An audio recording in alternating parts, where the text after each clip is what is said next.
बड़ी बहू वर्षा हर काम में बहुत तेज थी, वहीं छोटी बहू हर्षा हर काम आराम से करती। वर्षा को अपनी तेजी पर बहुत घमंड था। वो बात बात पर हर्षा को ताना मारा करती। एक दिन वर्षा किचन में खाना बना रही होती है और हर्षा से कहती है, देवरानी जी, इतना धीमे धीमे खाना बनाओगी तो लोग भूख से मर जाएंगे। पिछले जन्म में कछुआ थी क्या? मेरा तो पता नहीं, आप बहुत तेज हो। आप पिछले जन्म में घोड़ा थी क्या? वर्षा आराम से चली जाती है। खाना खाने के बाद वर्षा का पति गौतम, हर्षा का पति लोकेश और उनके माता पिता बैठकर टीवी देख रहे होते हैं। तभी सास कहती है, अरे रामायण लगा दो हर्षा। हर्षा धीरे धीरे चैनल बदलती है। जब तक रामायण के चैनल पर पहुंचेगी, रावण मर भी चुका होगा। हाँ बेटा हर्षा, जल्दी लगा देना, राम भगवान के दर्शन कर लूं।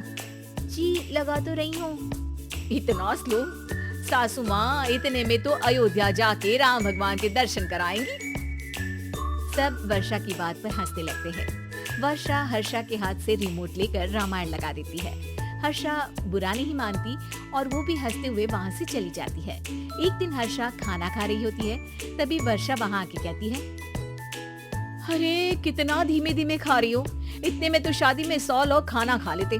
आधे घंटे से खाना खा रही हो तुम। अरे खाने को चबा चबा कर खाना चाहिए। हाँ हाँ, आप तो चबा के भी खाती हो और दबा के भी। अरे आपको मेरे धीरे खाने से दिक्कत है या ज्यादा खाने से? अरे आप धीमे खाओ या ज्यादा खाओ, मुझे क्या।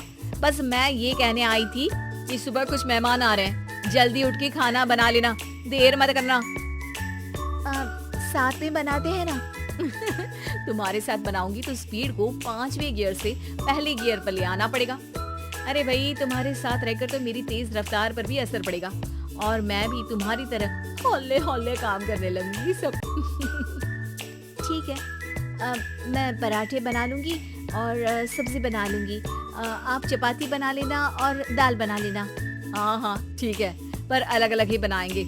अगले दिन हर्षा जल्दी उठ के काम करने लगती है और वर्षा सुबह उठ के ये सोच के वापस सो जाती है कि काम तो वो तेज कर ही लेती है। अगर थोड़ी देर सो भी जाएगी तो भी हर्षा से पहले तो काम निपटा ही लेगी। हर्षा बेटा, आज भगवान के लिए थोड़ा जल्दी हाथ चलाना। हाँ, मेहमान आने ही वाले हैं।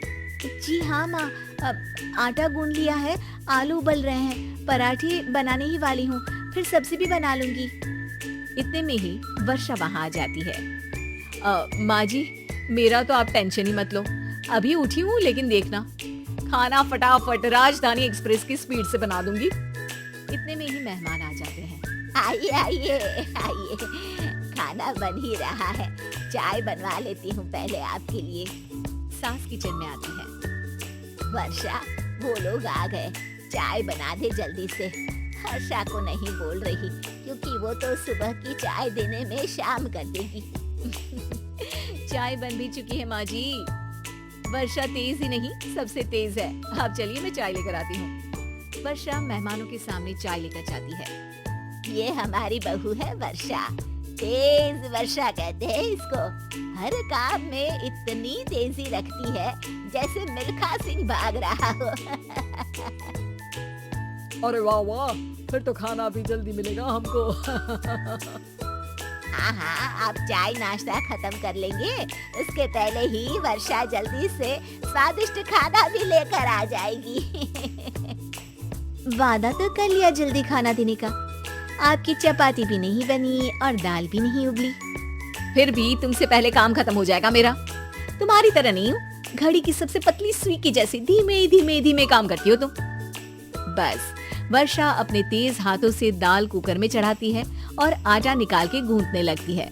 थोड़ी देर में कुकर की तेज सीटी बजती है और वर्षा का हाथ डोल जाता है। आटे में पानी ज्यादा पड़ जाता है। अरे रे, आटा तो ज्यादा गीला हो गया। वर्षा जब रोटी बेलने लगी तो एक भी रोटी गोल नहीं बन रही थी। कोई रोटी श्रीलंका के नक्शे जैसी थी तो कोई रोटी ऑस्ट्रेलिया के नक्शे जैसी बनती। वर्षा चिढ़ जाती है।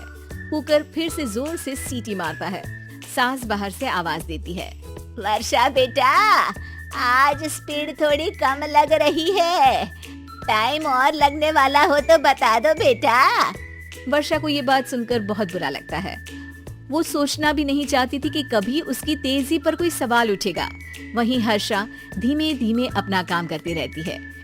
वर्षा दाल बनाते वक्त भी इतनी घबरा जाती है कि जल्दबाजी में दाल में नमक ज्यादा गिर जाता है। वर्षा का खाना फिर भी हर्षा से जल्दी तो बन जाता है और जब खाना मेहमानों के सामने लगता है तो सब हर्षा के खाने की तारीफ करते हैं। अरे पराठी तो कमाल की बनी है और सब्जी भी। बस दाल में नमक थोड़ा इधर उधर हो गया है।